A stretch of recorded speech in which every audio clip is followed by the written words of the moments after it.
Hello friends, in the last lecture we have discussed about the strain gauge type load cell. Now the another one which is most important in GTU exam is proving ring type of load cell. આ દરેકે દરેક જે load cell છે એ દરેકે દરેક type જીટીયુની એક્ઝામની અંદર જેટલા પણ ક્વેશ્ચન પૂછાય છે એ આપણે ચલાવીશું. ઓકે, તો first of all the principle of proving ring type load cell. Okay, તો પ્રૂવિંગ રિંગ ટાઈપ જે સ્ટ્રેઇન ગેજ હતો એ વન ટાઈપ ઓફ સ્ટેટિક હતું કે લિનિયર ટાઈપ હતો. તો આ રિંગ ટાઈપ હશે એટલે એની અંદર આખો તમારો જે લોડ સેલની અંદર જે ગેજ વપરાશે ગેજ કેવો હશે તો રિંગ ટાઈપ ગેજ હશે. ઓકે, તો ફર્સ્ટ ઓફ ઓલ એનો principle they use the principle of linear variable differential transformer. બરોબર છે, એલવીડીટીનું, and that sense the displacement causes by the force resulting in the proportional voltage. આની અંદર જે LVDT દ્વારા તમે રિંગ ટાઈપ તો હશે જ પણ રિંગ ટાઈપની અંદર જે મિડલ પાર્ટ છે જે તમારો રોડ કહેવાય પણ ટાઈપ ઓફ કોર કહેવાય એની અંદર મિડલમાં તમે શું લગાવશો સેન્સર તરીકે એલવીડીટી લગાવશો. અને એલવીડીટી જે તમારું મેજરમેન્ટ કરે એલવીડીટી શું મેજરમેન્ટ કરે તો ડિસ્પ્લેસમેન્ટ મેજરમેન્ટ કરે જે આપણે આગળના ચેપ્ટરમાં ભણી ચૂક્યા છીએ. તો જે ડિસ્પ્લેસમેન્ટ છે એ જે મળે તમને એ ડિસ્પ્લેસમેન્ટ પ્રપોર્શનલ ટુ કોના પ્રપોર્શનલમાં હોય તો એ વોલ્ટેજના પ્રમાણ પ્રપોર્શનલમાં હોય. ખ્યાલ આવી ગયો? તો ડાયરેક્ટલી તમે અહીંયા આગળ મેજરમેન્ટ કરી શકો છો. કઈ રીતે તો એલવીડીટી લગાવવામાં આવે છે રિંગ ટાઈપ તમારો આખો શું કહેવાય ગેજ હશે એની અંદર મિડલમાં બે આજુબાજુમાં શું કહેવાય ફોર્સ તમારે લગાવવા માટેના ઇનપુટ હશે અને જેમ જેમ ફોર્સ લગાવશે એમ એમ તમારી રિંગ જે છે એ શું કહેવાય એની સ્થિતિ સાપેક્ષતા ઘુમાવશે. ઓકે, એન્ડ એ ઘુમાવવાથી એલવીડીટી ડિસ્પ્લેસમેન્ટ મેજરમેન્ટ કરશે. એ જે ડિસ્પ્લેસમેન્ટ મળે એ કોના સમપ્રમાણમાં હશે તો displacement is proportional to directly voltage. એ તમને ઇલેક્ટ્રિકલ ફોર્મની અંદર રૂપાંતરિત કરી આપશે. તો construction and working of proving ring type load cell. Okay, તો જોઈ લો અહીંયા મેં તમને કહ્યું તે રીતે રિંગ ટાઈપ એટલે આખી તમારી રિંગ છે અહીંયા આગળ દેખાય છે એ one type of circular ring. Okay, એની બે સાઈડ તમે મિડલમાં શું લગાવેલું છે કોર લગાવેલું છે તો એ કોરની અંદર મિડલમાં શું લગાવવામાં આવે છે સેન્સર. તો what is the name of sensor? It's called as a LVDT linear variable displacement transducer. Okay, તો મિડલ પાર્ટની અંદર શું લગાવેલું છે ડિસ્પ્લેસમેન્ટ સેન્સર. જોઈ લો અહીંયા આગળ જે ચોરસ બોક્સ અહીંયા આગળ આપણને દેખાય છે તો આ ચોરસ box is also cold as a sensor displacement sensor. તો કેવા પ્રકારનું એલવીડીટી. ઓકે, એના પછી એની બંને સાઈડ કઈ કઈ જગ્યાએથી ફોર્સ લગાવવામાં આવે છે ઉપરથી અને નીચેથી. તો એ સાઈડ અને બી સાઈડ તો એ જે ફોર્સ લગાવવાના જે પોઈન્ટ છે એના આપણે શું કહીએ છીએ એક્સટર્નલ બોસ. બરોબર છે, અથવા તો બીજા શબ્દોમાં કહીએ તો પ્રોજેક્શન લવ કે જે જગ્યાએથી તમે પ્રેશર આપશો. બરોબર છે, ધેન આફ્ટર આ જે આખી તમારી રિંગ છે એને આપણે શું કહીએ છીએ સર્ક્યુલર રિંગ કહીએ છીએ. અને એની અંદર જે સેન્સરને જોડતો ભાગ છે સેન્સર અને ફોર્સ પ્રોજેક્શન લગ એ બધાને જોડતો જે ભાગ છે એ અંદરનો જે ભાગ છે એને આપણે શું કહીએ છીએ ઇન્ટરનલ બોસ કહીએ છીએ. ખ્યાલ આવી ગયો? ફિગરની અંદર ફર્સ્ટ ઓફ ઓલ બે જગ્યાએથી તમે ફોર્સ આપો છો કઈ જગ્યાએથી પ્રોજેક્શન લગ ઉપરથી એ દરેકને શું કહીએ છીએ એક્સટર્નલ બોસ કહીએ છીએ એ અને બી. ઓકે, એના પછી આવશે તમારી સર્ક્યુલર રિંગ અને એની અંદર આવશે બંને પાછા ઇનર બોસ. તો આ આખું પાર્ટ જે છે આપણને અહીંયા આગળ છૂટો એ part one type of joint part હશે. ખ્યાલ આવી ગયો? અને એની મિડલમાં શું લગાવેલું છે તો સેન્સર લગાવેલું છે અને સેન્સર કે શાનું બનેલું છે તો એ એલવીડીટી જ હશે. ઓકે, ખ્યાલ આવી ગયો? અહીંયા આગળ એલવીડીટી કઈ જગ્યાએ લગાવવામાં આવે છે. Okay, now the construction. તો કઈ રીતે proving ring type load cell work કરે છે તે. તો it comprise a circular ring of known diameter providing with a projection lug for compressive loading. જ્યારે તમે આની ઉપર કમ્પ્રેસિવ લોડિંગ એટલે મીન્સ કમ્પ્રેસિવ ફોર્સ લગાવશો. બરોબર છે, ફરતો ફોર્સ લગાવવામાં આવશે એટલે ફરતો ફોર્સ લગાવવાથી તમારી જે રિંગ છે એ રિંગ એની જે ડાયામીટર હશે એ ડાયામીટર શું થશે વધશે. એ ડાયામીટર વધવાથી એ ડાયામીટર કોણ સેન્સ કરશે તો એલવીડીટી સેન્સ કરશે અને એ એલવીડીટી સેન્સ કરવાથી ડિસ્પ્લેસમેન્ટ મેજરમેન્ટ થશે અને displacement is proportional two voltage. ખ્યાલ આવી ગયો? તો એ જ અહીંયા આગળ લખેલું છે. It comprise a circular ring of known diameter providing with projection dug for compressive loading. Okay, કેવા પ્રકારનું compressive and LVDT rated to internal bosses C અને ડી સાથે કનેક્ટેડ છે અને sensing the displacement causes by the application of force. Force લાગવાથી એ શું કરશે? એલવીડીટી ડિસ્પ્લેસમેન્ટ સેન્સ કરશે. When the force are applied to a ring, જ્યારે રિંગ ઉપર એક્સટર્નલ બોસીસ દ્વારા તમે ફોર્સ લગાવશો, કઈ કઈ જગ્યાએ? એ અને બી દ્વારા. The ring change in its diameter, ring જે છે એ થોડી એની સાઇઝ જે છે એ દબાશે, એ દબાવવાથી ડાયામીટરની અંદર વધારો થશે. And because of the compression the tension effect, કઈ ઇફેક્ટ સર્જાશે? તો ટેન્શન. અને this is called as a ring deflection. Ring deflection કોને કહેવામાં આવે? કે જ્યારે તમે એ અને બી એક્સટર્નલ ફોર્સ ઉપર બહારથી ફોર્સ લગાવશો ત્યારે રિંગ ટાઈપ જે સર્ક્યુલર છે એના ઉપર ફોર્સ લાગવાથી એના ડાયામીટરમાં ચેન્જીસ આવશે અને એ ચેન્જીસ કોણ મેજરમેન્ટ કરશે? તો એલવીડીટી મેજરમેન્ટ કરશે ડિસ્પ્લેસમેન્ટ. એ જે ઇફેક્ટ છે એ ઇફેક્ટને આપણે શું કહીએ છીએ? તો ring deflection. Okay okay now this deflection is measured by LVDT and LVDT convert this ring deflection અથવા તો displacement to in a voltage. મેં જે તમને કહ્યું તે સિગ્નલ અને directly proportional to the displacement. Okay, voltage signal જે છે એ ડાયરેક્ટલી ડિસ્પ્લેસમેન્ટનો પ્રપોર્શનલ છે. તો to provide DC voltage or current for driving the indicator or recorder to display the measured value of force. આ ખ્યાલ આવી ગયો. પછી આગળ તો શું કહેવાય? ડિજિટલ એક પ્રકારનું શું કહેવાય? ઇન્ડિકેટર લગાવેલું છે અથવા તો રેકોર્ડર લગાવેલું છે, જે શું કરશે? ડાયરેક્ટલી તમને દર્શાવશે કે કેટલું વેટ છે ડિજિટલની અંદર. ઓકે, તો મેઇન જે કન્સ્ટ્રક્શન એન્ડ ઓપરેશન જે અહીંયા આગળ આપણું કમ્પ્લીટ થાય છે. એના પછી અહીંયા આગળ જે ટ્રાન્સડ્યુસર છે એ use in the place of LVDT for measurement of force. And કેટલો ફોર્સ તમે અહીંયા આગળ મેજરમેન્ટ કરી શકો છો તે મેઇન વસ્તુ. આ તમારે પૂછાય કે proving ring type of load સેલની જે મેજરમેન્ટ ઓફ ફોર્સ કરવાની જે રેન્જ છે એ કેટલી છે?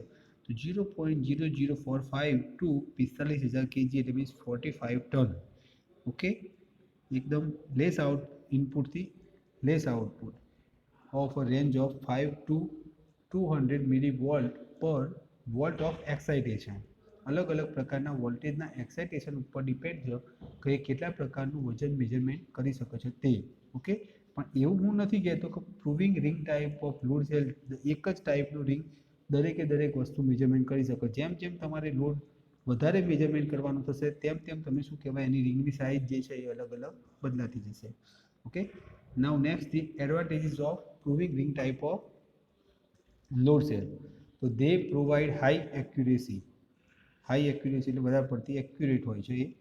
Okay, then second one is they cover a broad range of measuring capacity. વધારે પડતી, સૌથી મોટામાં મોટી તો ના જ કહી શકીએ, કેમ કે 100 ટનના પણ કેપેસિટી હોય છે. વધારે રેન્જ ધરાવતી કેપેસિટી મેજરિંગ કરી શકે છે. એટલે નાનામાં નાની અને મોટામાં મોટી સૌથી વધારે. એટલે and they furnish high output signal level. વધારે આઉટપુટ ધરાવતું સિગ્નલ લેવલ આપી શકે છે. આ એના advantages. Okay, now the next theory is, આ ઓછી પૂછાય છે પણ પૂછાય છે ખરી. ખ્યાલ આવી ગયો? તો next theory is hydraulic load cell. બરાબર છે? તો what is hydraulic load cell? તમે હાઇડ્રોલિક લોડ સેલની કઈ રીતે ડિફાઇન કરી શકો છો? તો ફર્સ્ટ ઓફ ઓલ એનો પ્રિન્સિપલ આવશે હાઇડ્રોલિકની અંદર. તમને ખ્યાલ આવી ગયો કે વન ટાઈપ ઓફ એક જગ્યાએથી તમે શું કહેવાય ફોર્સ લગાવશો તેમ તેમ હાઇડ્રોલિક અદ્ધર થતું જાય, જે આપણે ટ્રેક્ટરની એની અંદર યુઝ કરીએ છીએ તે. બરાબર છે? અને એના દ્વારા તમારું મેજરમેન્ટ થશે. તો it operates on a principle of force counter balance. કેવા પ્રકારનું balance? Counter balance. The force is applied to definite area of fluid surface. એની અંદર ફ્લુઇડ કનેક્ટેડ હશે અને ફ્લુઇડની સરફેસ ઉપરથી શું કહેવાય? તમે ફોર્સનો જજ કરી શકશો કેટલો ફોર્સ અહીંયા આગળ લાગે છે. ખ્યાલ આવી ગયો? તો એ હું તમને અહીંયા આગળ પાછળ ફિગર ઉપરથી તમને સમજાવું તો ખ્યાલ આવી જશે ઝડપથી. તો અહીંયા જુઓ આ ફિગરની અંદર કે જ્યારે તમે અહીંયા આગળ ફોર્સ આપશો, બરાબર છે, ફોર્સની આપવાથી આ દરેકે દરેક વસ્તુ શું છે? લિક્વિડ છે, હાઇડ્રોલિક ફ્લુઇડ કહેવાય. બરાબર છે? અને આ મેટલ પાર્ટ છે કે જે તમારું દબાશે નહીં. આની ઉપર તમે મેટલ ડાયાગ્રાફથી ફોર્સ આપશો. એ ફોર્સ આપવાથી અહીંયા આગળ એક નળી લગાવેલી છે, એ નળીમાં તમારું લિક્વિડ અહીંયા આગળથી પ્રેશર કરશે, ખ્યાલ આવી ગયો? એ પ્રેશર કરશે, પ્રેશર કરવાથી પ્રેશરની સાથે અહીંયા આગળ તમારું ઇન્ડિકેટર કાંટો લગાવેલું છે, એ જે કાંટો છે એ અહીંયા આગળ 10, 20, 30, 40, 50 ઉપર મૂવ થશે, ખ્યાલ આવી ગયો? આ one type of load cell કહેવાય. ઓકે, તો એ જ વસ્તુ અહીંયા આગળ તમને કહેવામાં આવે છે હાઇડ્રોલિક લોડ સેલની અંદર એ produce a hydrostatic pressure in a fluid and that can be measured by a Bourdon tube. વચ્ચે જે લગાવવામાં આવે છે કયા પ્રકારની ટ્યુબ છે? બર્ડન, કે જે ભાર સહન કરી શકે, and manometer and other pressure gauge. તો અહીંયા આગળ એમસીક્યુ એ પૂછી શકાય છે કે તમે જે હાઇડ્રોલિક લોડ સેલ છે એની અંદર કયા કયા ઇન્સ્ટ્રુમેન્ટનો યુઝ કરી શકો છો? તો એ બર્ડન ટ્યુબ આવો, મેનોમીટર આવી શકે અને પ્રેશર ગેજ આવી શકે, બરાબર છે, અલગ અલગ. And the transmitting element between the force and pressure is bellows. જે ફોર્સ અને પ્રેશરની વચ્ચે જે ટ્રાન્સમિટિંગ છે એ કયું તમે યુઝ કરો છો? તો બેલોઝ, પિસ્ટન ઓર ડાયાફ્રેમ. એ ત્રણ વસ્તુ, બેલોઝ, પિસ્ટન ઓર ડાયાગ્રામ. ઓકે, એ ત્રણ વસ્તુ તમે અનધર યુઝ કરી શકો છો. તો ટોટલ 6 ઇક્વિપમેન્ટ યુઝ કરી શકો: Bourdon tube, manometer, pressure gauge, bellows, piston અને ડાયાગ્રામ. આ અલગ અલગ જે વસ્તુ છે એ વન ટાઈપ ઓફ ઇન્સ્ટ્રુમેન્ટ છે જે તમે કોની અંદર યુઝ કરો છો? તો હાઇડ્રોલિક લોડ સેલની અંદર. Construction and working of hydraulic load cell figure દર્શાવેલી છે. ફિગરમાં it is called as a hydraulic force meter પણ કહી શકો છો તમે એનું. It is comprise the metal diagram. જ્યારે એના ઉપર તમે which is the force is measured is apply, એના ઉપર જ્યારે તમે મેટલ પાર્ટ ઉપર જ્યારે તમે ફોર્સ એપ્લાઇડ કરશો ત્યારે શું થશે? તો this metal diagram is attach to fluid chamber. એ કોની સાથે કનેક્ટેડ છે? ફ્લુઇડ ચેમ્બર સાથે. પણ કોના દ્વારા? તો બર્ડન ટ્યુબ દ્વારા. Bourdon tube one type of pressure gauge, જેના દ્વારા તમે શું કહેવાય? કનેક્ટ છો. કોની સાથે? ફ્લુઇડ ચેમ્બર દ્વારા. The fluid chamber is connected to spiral type of Bourdon tube. મેં તમને કહ્યું ને, તો બર્ડન ટ્યુબ દ્વારા સ્પેરિયલ એટલે મીન્સ સ્પાઇરલ એટલે મીન્સ વળેલી ટ્યુબ દ્વારા કોની સાથે કનેક્ટેડ છે? ફ્લુઇડ ચેમ્બર દ્વારા. કોણ? તો મેટલનો પાર્ટ જે છે તે. એના પોઇન્ટર અને એ જે ટ્યુબ છે એ ટ્યુબ કોની સાથે કનેક્ટેડ હશે? પોઇન્ટર સાથે. And pointer it attach to a Bourdon tube with gears. Round of gears દ્વારા લિંક થયેલી છે. And the linkage that move on a scale that is calibrated in units of force. A pointer is attached. Pointer જે છે એ attached છે કોની સાથે? તો Bourdon tube સાથે. એન્ડ વિથ ગિયર્સ, ગિયર એસિમિન રાઉન્ડ મોડના. એન્ડ લિંકેજ જે છે એ move on a scale that is calibrated in units of force. એ યુનિટ ઓફ ફોર્સનો મેઝરમેન્ટ કરે છે. Okay, and when last statement, when the force is applied, જ્યારે પણ ફોર્સ લાગવામાં આવે છે, it creates a field pressure. શું ક્રિએટ કરે છે? Field pressure. And in hydraulic chamber, કઈ ચેમ્બરની અંદર? Hydraulic chamber. And that is equal to the force of magnitude that is divided by the area of the diagram. Okay, તો ખ્યાલ આવી ગયો તમને અહીંયા આગળ? આ થયું કન્સ્ટ્રક્શન એન્ડ વર્કિંગ. શોર્ટમાં હું તમને સાદી ભાષામાં સમજાવી દઉં તો આ મેટલ ડાયાગ્રામ છે એની ઉપર અહીંયા આગળ તમે શું લગાવશો?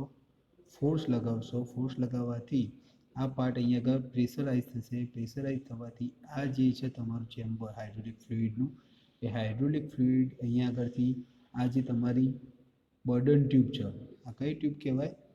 Burden tube. એ બર્ડન ટ્યુબ દ્વારા એ પ્રેશરનું જે આઉટપુટ છે એ અહીંયા આગળ તમારો આ કયો પાર્ટ કહેવાય? ગિયર પાર્ટ કહેવાય. એ ગિયર પાર્ટ દ્વારા એ પોઇન્ટર સાથે કનેક્ટ થશે. ખ્યાલ આવી ગયો? અને પોઇન્ટર અહીંયા આગળ મૂવ થશે 10, 20, 30, 40, 50. અને એના દ્વારા તમે બરાબર છે, પોઇન્ટર દ્વારા તમે મેજરમેન્ટ કરી શકશો કે તમે કેટલો ફોર્સ એપ્લાય કરી શકો છો તે. બરાબર છે, ખ્યાલ આવી ગયો? તો આની સાથે આપણે અહીંયા આગળ થિયરી હાઇડ્રોલિક લોડ સેલ પૂર્ણ થાય છે. હવે જે નેક્સ્ટ થિયરી આવશે એ નેક્સ્ટ થિયરીની અંદર આ થઈ તમારી શું કહેવાય? ફોર્સ મેઝરમેન્ટ કરવા માટેની ટાઈપ્સ. અને એની અંદર મોસ્ટલી 3 ટાઈપ જ પૂછાય છે. ત્રણે 3 ટાઈપ આપણે અહીંયા આગળ ચલાવી દીધા છે. હવે જે મેજરમેન્ટ કરીશું એ ટોર્ક મેજરમેન્ટ કરીશું. ટોર્ક મેજરમેન્ટની અલગ અલગ રીતો નથી, માત્ર 2 રીત જ છે અને એમાંથી એક રીત પૂછાય છે જે આપણે ચલાવીશું. ઓકે, અને એને લગતું જે ઇક્વેશન આવશે મેથેમેટિકલી એ પણ આપણે ઇમ્પ્રૂવ કરીશું. ટોર્ક કઈ રીતે મેજરમેન્ટ થાય, એકદમ ઇઝીલી મેજરમેન્ટ થાય છે, એ આપણે નેક્સ્ટ લેક્ચરની અંદર ચલાવીશું. ઓકે, થેન્ક યુ મિત્રો.